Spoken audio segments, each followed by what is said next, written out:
നമുക്കൊപ്പം റോഷിപാൽ തുടരുന്നുണ്ട്. വളരെ പ്രധാനപ്പെട്ട ഒരു വാർത്തയിലേക്കാണ് നമ്മൾ ഇനി പോകുന്നത്. Report big breaking. Justice Hema committee റിപ്പോർട്ടിലെ കടുംവെട്ടിൽ ഇടപെട്ട വിവരാവകാശ കമ്മീഷൻ.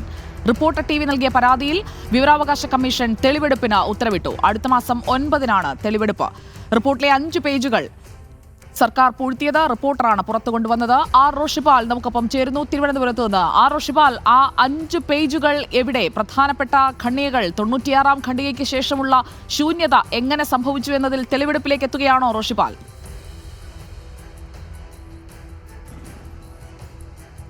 സുജയ, നമുക്കറിയാം കഴിഞ്ഞ മാസം 19-നായിരുന്നു ജസ്റ്റിസ് ഹേമ കമ്മിറ്റി റിപ്പോർട്ട് സംസ്ഥാന വിവരാവകാശ കമ്മീഷണർ ഡോക്ടർ എ അബ്ദുൽ ഹക്കീമിൻ്റെ ഇടപെടലിനെ തുടർന്ന് അത് ഭാഗികമായെങ്കിലും പുറത്തു വന്നത്. 234 പേജുകൾ പുറത്തുവിടുമെന്നായിരുന്നു സംസ്ഥാന സാംസ്കാരിക വകുപ്പ് ഞാനുൾപ്പെടെ അപേക്ഷ നൽകിയവർക്ക് മുന്നറിയിപ്പായി നൽകിയത്. അങ്ങനെ ഒരു കത്തുണ്ടായിരുന്നു. കത്തിൽ കൃത്യമായി ഏതൊക്കെ പേജുകൾ, ഏതൊക്കെ ഖണ്ഡികകൾ ഒഴിവാക്കിയതിന് ശേഷമാണ് ഈ റിപ്പോർട്ടിൻ്റെ പകർപ്പ് നിങ്ങൾക്ക് നൽകുക എന്ന് കൃത്യമായി വ്യക്തമാക്കിയിരുന്നു. പക്ഷേ ആ കത്തിൽ സാംസ്കാരിക വകുപ്പ് കൈമാറിയ കത്തിൽ പറഞ്ഞ നമ്പറിനപ്പുറത്തേക്ക് ചില പേജുകൾ 49 മുതൽ വരുന്ന അങ്ങോട്ടേക്ക് 53 വരെയുള്ള പേജുകൾ, ഏതാണ്ട് 97 മുതൽ 117 വരെയുള്ള 11 ഖണ്ഡികകൾ അത് വളരെ വ്യക്തമായി വെട്ടിമാറ്റുകയായിരുന്നു. ഇത് 19-ന് നമ്മുടെ ശ്രദ്ധയിൽപ്പെട്ടില്ല. പിന്നീട് 1-2 ദിവസം കഴിഞ്ഞ് ഈ മുഴുവൻ പേജുകളും പരിശോധിച്ചപ്പോഴാണ് അവിടെ ഈ ദുരൂഹമായ രീതിയിൽ ചില ഭാഗങ്ങൾ കാണാതായതായി ശ്രദ്ധയിൽപ്പെടുന്നത്. തുടർന്ന് അന്വേഷിച്ചപ്പോഴാണ് അത് ബോധപൂർവം വെട്ടിമാറ്റിയതാണെന്ന സംശയം വരുന്നത്. തുടർന്ന് സംസ്ഥാന വിവരാവകാശ കമ്മീഷണർക്ക് ഈ 2ാം അപ്പീൽ നൽകുകയായിരുന്നു. ആദ്യം നൽകിയ അപ്പീലിൽ ഇതുമായി ബന്ധപ്പെട്ട് പരാതി നൽകിയപ്പോൾ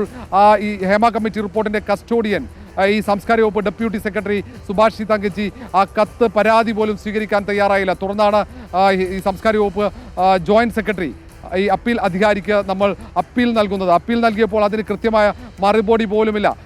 കൃത്യമായ ഒരു വ്യക്തമായ മറുപടി നൽകാതെ ഒഴിഞ്ഞു മാറി സാംസ്കാരിക വകുപ്പ്. തുടർന്നാണ് നമ്മൾ സംസ്ഥാന വിവരാവകാശ കമ്മീഷണർക്ക് 2ാം അപ്പീൽ നൽകുന്നത്, പരാതി നൽകുന്നത്.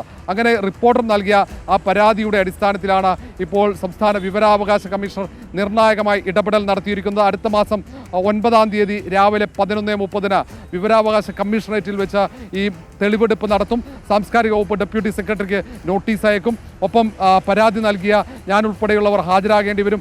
എന്ത് കാരണത്താലാണ് ഈ 5 പേജുകൾ 11 ഖണ്ഡികകൾ ഒഴിവാക്കിയത് എന്ന ആ ചോദ്യത്തിന് കൃത്യമായ വിശദീകരണം വിവരാവകാശ കമ്മീഷണർക്ക് മുന്നിൽ ഡെപ്യൂട്ടി സെക്രട്ടറി ഈ ഹേമ കമ്മിറ്റി റിപ്പോർട്ടിൻ്റെ കസ്റ്റോഡിയൻ വിശദീകരിക്കേണ്ടി വരും. കാരണം അന്ന് സംസ്ഥാന വിവരാവകാശ കമ്മീഷണർ അല്ലെങ്കിൽ SPO നിർദ്ദേശിച്ച പേജുകളാണ്. അത് നൽകണമെന്ന്, പണമടച്ചു കഴിഞ്ഞാൽ ആ പേജുകൾ നൽകണമെന്ന നിർദ്ദേശം കൃത്യമായി നൽകിയതാണ്.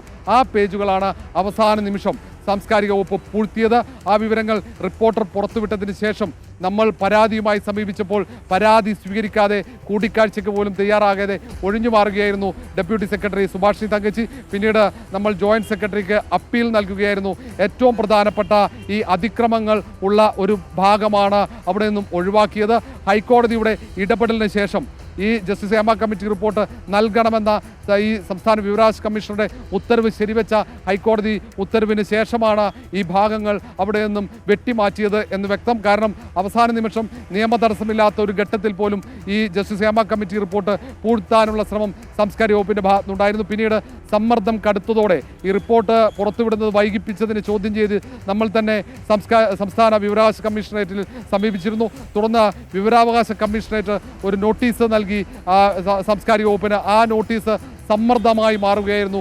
അതിനൊടുവിലാണ് ആ റിപ്പോർട്ട് പുറത്തുവിടാൻ കഴിഞ്ഞ മാസം 19-ന് സാംസ്കാരിക വകുപ്പ് തയ്യാറായത്. പക്ഷേ ആ റിപ്പോർട്ട് പുറത്തുവിടുമ്പോൾ അനധികൃതമായി അതിൽ നിന്നും 11 ഖണ്ഡികകൾ, ഏറ്റവും പ്രധാനപ്പെട്ട കുറ്റകൃത്യങ്ങളിലേക്ക് സൂചന നൽകുന്ന 11 ഖണ്ഡികകൾ വെട്ടിമാറ്റിയത്. ഏതായാലും ഡോക്ടർ എ അബ്ദുൽ ഹക്കീമാണ് റിപ്പോർട്ടർ നൽകിയ പരാതിയും പരിഗണിക്കും. നേരത്തെ ജസ്റ്റിസ് ഹേമ കമ്മിറ്റി റിപ്പോർട്ട് പുറത്തുവരാനുള്ള ഏറ്റവും പ്രധാനപ്പെട്ട ഇടപെടൽ നടത്തിയതും ജസ്റ്റിസ് എ അബ്ദുൽ ഹക്കീമാണ്. അബ്ദുൽ ഹക്കീം തന്നെയാണ് ഈ റിപ്പോർട്ടറിൻ്റെ പരാതിയും ഈ കടുംവെട്ടിൽ റിപ്പോർട്ടർ നൽകിയ പരാതിയും പരിഗണിക്കുക. സുജയ, വളരെ പ്രധാനപ്പെട്ട വാർത്തയാണ് റോഷിപാൽ ഇത്. ഇക്കാര്യത്തിൽ 5 പേജുകൾ എന്ന് പറയുമ്പോൾ ആ പേജിലെ ഉള്ളടക്കമാണ് അത്. ആ പേജിന് മുന്നിലുള്ള പേജുകൾ, അതിനുശേഷമുള്ള പേജുകൾ, അതിലൊക്കെ പ്രമുഖരായ ആളുകളുടെ ചൂഷണത്തെക്കുറിച്ച് പറയുന്ന ഭാഗങ്ങളല്ലേ റോഷിപാൽ? അത് സെലക്റ്റീവായി ആ ഭാഗം മാത്രം എടുത്തു മാറ്റിയത് ആരെ സഹായിക്കാനാണെന്ന ചോദ്യവും ആ കടുംവെട്ട് ആർക്കു വേണ്ടിയാണെന്ന ചോദ്യവും അന്നേ ഉയർന്നതല്ലേ? സുജയ, ഒരു സംശയവുമില്ല. കാരണം ഈ വെട്ടിമാറ്റിയ ഖണ്ഡികകൾക്ക് തൊട്ട് മുൻപും അതിനുശേഷവും ഏറ്റവും ഗുരുതരമായ കുറ്റകൃത്യങ്ങൾ സിനിമാ മേഖലയിൽ കഴിഞ്ഞ വർഷങ്ങളിൽ നടന്നു എന്നുള്ള സൂചനകളായിരുന്നു. ആ കൃത്യമായ കുറ്റകൃത്യങ്ങളെക്കുറിച്ച് സൂചിപ്പിക്കും പല സിനിമാ ലൊക്കേഷനുകളിൽ നടന്ന, അല്ലാതെ സിനിമാ ചർച്ചകളിൽ നടന്ന ക്രൂരമായ പീഡനങ്ങൾ, ക്രൂരമായ വേട്ടയാടലുകളുടെ സൂചനകളായിരുന്നു.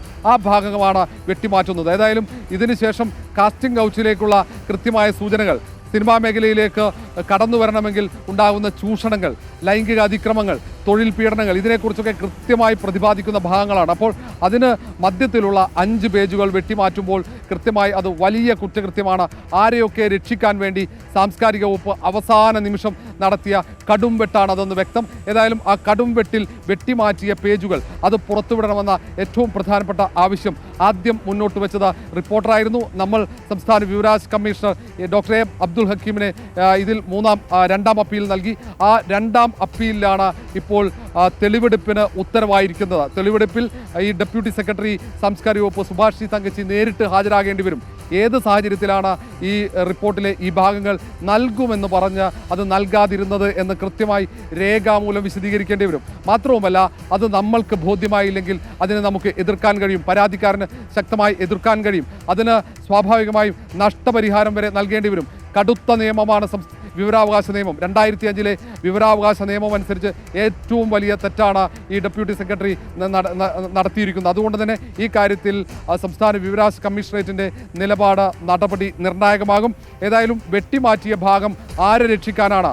ഈ ഹേമ കമ്മിറ്റി റിപ്പോർട്ടിൽ വിവരാവകാശ കമ്മീഷണർ ഇത് പരിശോധിച്ച് ഈ ഭാഗങ്ങൾ കൊടുക്കാനുള്ള നിർദ്ദേശം നൽകുന്നു. പിന്നീട് ഇത് വെട്ടിമാറ്റാൻ ചുമതലപ്പെടുത്തിയ ഉദ്യോഗസ്ഥന്മാർ അവർ പരിശോധിക്കുന്നു, ഈ ഭാഗങ്ങൾ കൊടുക്കാമെന്ന് നിർദ്ദേശം നൽകുന്നു. അതിൻ്റെ അടിസ്ഥാനത്തിൽ ഈ വിവരാവകാശ നിയമം അനുസരിച്ച് അപേക്ഷ നൽകിയ ഞാൻ ഉൾപ്പെടെയുള്ളവർക്ക് ഏതൊക്കെ ഖണ്ഡികകൾ ഒഴിവാക്കുന്നു, ഏതൊക്കെ പേജുകൾ ഒഴിവാക്കുന്നു എന്ന് കൃത്യമായി ആ പേജുകളുടെ വിവരങ്ങൾ, ആ ഖണ്ഡികകളുടെ വിവരങ്ങൾ അടക്കം അറിയിപ്പായി സാംസ്കാരിക വകുപ്പ് നൽകിയിരുന്നു.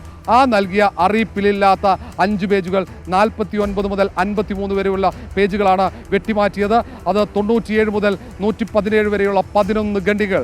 ആ ഖണ്ഡികകളിൽ ക്രൂരമായ കുറ്റകൃത്യങ്ങൾ, വലിയ വേട്ടയാടലുകൾ സിനിമാ മേഖലയിൽ നടന്നു എന്ന മൊഴിയുടെ ഭാഗമായി ഈ ജസ്റ്റിസ് ഹേമ കമ്മിറ്റി നടത്തിയ ഒരു വിലയിരുത്തലാണ് ആ ഭാഗങ്ങൾ ഉള്ളതെന്ന് വ്യക്തം. കാരണം അതിന് മുന്നിലുള്ള പേജുകൾ, അതിന് ശേഷമുള്ള പേജുകളിലും ഈ കുറ്റകൃത്യങ്ങളിലേക്കുള്ള സൂചനകളാണ്. അപ്പോൾ എന്തിനാണ് അവസാന നിമിഷം ഈ ഭാഗം ആരുടെയും നിർദ്ദേശമില്ലാതെ വെട്ടിമാറ്റിയത് എന്ന ചോദ്യമാണുള്ളത്.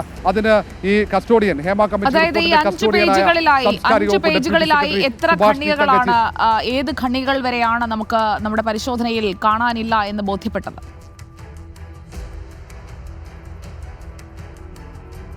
സുജിയ, കഴിഞ്ഞ മാസം 19 ഉച്ചയ്ക്ക് ജസ്റ്റിസ് ഹേമ കമ്മിറ്റി റിപ്പോർട്ട് വന്നപ്പോൾ നമ്മൾ ആ റിപ്പോർട്ടിൻ്റെ ഭാഗവും ഏറ്റവും ആദ്യ നിമിഷം തന്നെ പ്രേക്ഷകരിൽ എത്തിച്ചിരുന്നു. അതിനുശേഷം നമ്മൾ വിശദമായി ഓരോ പേജുകൾ, ഖണ്ഡികകൾ പരിശോധിക്കുമ്പോഴാണ് ശ്രദ്ധയിൽപ്പെടുന്നത് ഇതിൽ 97 മുതൽ 117 വരെയുള്ള ഖണ്ഡികകൾ പൂർണ്ണമായും ഒഴിവാക്കപ്പെട്ടിരിക്കുന്നു. പിന്നീട് ഈ ഒഴിവാക്കുമെന്ന് പറഞ്ഞ ഭാഗങ്ങൾ വീണ്ടും നമ്മൾ പരിശോധിച്ചു. ഈ 234 പേജുകൾ ഒന്നൊന്നായി പരിശോധിച്ചു, ഓരോ ഖണ്ഡികകൾ പരിശോധിച്ചു. ഈ ഒഴിവാക്കുമെന്ന് പറഞ്ഞ ആ പട്ടികയുമായി താരതമ്യം ചെയ്തു. അപ്പോഴാണ് മനസ്സിലാകുന്നത് ഇത് നേരത്തെ എടുത്ത തീരുമാനമല്ല, അവസാന നിമിഷം ആരോ എടുത്ത തീരുമാനമാണ്, ആരോ എടുത്ത ഇടപെടലാണ്, ആരുടെയോ ഒരു ഇടപെടൽ, ദുരൂഹമായ ഇടപെടൽ ജസ്റ്റിസ് ഹേമ കമ്മിറ്റി റിപ്പോർട്ടിലെ ഈ കടുംവെട്ടിൽ ഉണ്ടായിട്ടുണ്ട് എന്ന് വ്യക്തമാകുന്നത്. അതിനെ തുടർന്നാണ് നമ്മൾ സംസ്ഥാന വിവരാവകാശ കമ്മീഷനെ സമീപിക്കുന്നതും. ആദ്യം നമ്മൾ ഈ സുഭാഷ് തങ്കച്ചി, ഈ ജസ്റ്റിസ് ഹേമ കമ്മിറ്റി റിപ്പോർട്ടിന്റെ കസ്റ്റോഡിയൻ, അവരെ സമീപിച്ചെങ്കിലും അവർ പരാതി സ്വീകരിക്കാൻ പോലും തയ്യാറായില്ല. അപ്പോൾ വീണ്ടും നമ്മുടെ സംശയം ബലപ്പെട്ടു. അങ്ങനെയാണ് നമ്മൾ അപ്പീലുമായി ജോയിന്റ് സെക്രട്ടറി സന്തോഷിനെ സമീപിക്കുന്നു. പിന്നീട് ഏതാണ്ട് 1 മാസത്തിനിടയിൽ അതിന് മറുപടി നൽകുന്നു. ഒരു കൃത്യമായ ഉത്തരമല്ല, ഒരു വ്യക്തമായ വിശദീകരണമില്ലാത്ത ഒരു മറുപടി നൽകുന്നു. ആ മറുപടി ലഭിച്ചതിന് പിന്നാലെയാണ് നമ്മൾ വിവരാവകാശ കമ്മീഷണറെ സമീപിക്കുന്നതും. ഏതായാലും വിവരാവകാശ കമ്മീഷണർ അതിൽ ഏറ്റവും നിർണായകമായി ഇടപെടൽ ഇപ്പോൾ നടത്തിയിരിക്കുന്നു. ഈ ഒഴിവാക്കിയ 97 മുതൽ 117 വരെയുള്ള ഖണ്ഡികൾ, 11 ഖണ്ഡികൾ, അതെന്തിനാണ് ഒഴിവാക്കിയതെന്ന് ഈ തെളിവെടുപ്പിൽ ഒന്നൊന്നായി വിശദീകരിക്കേണ്ടി വരും.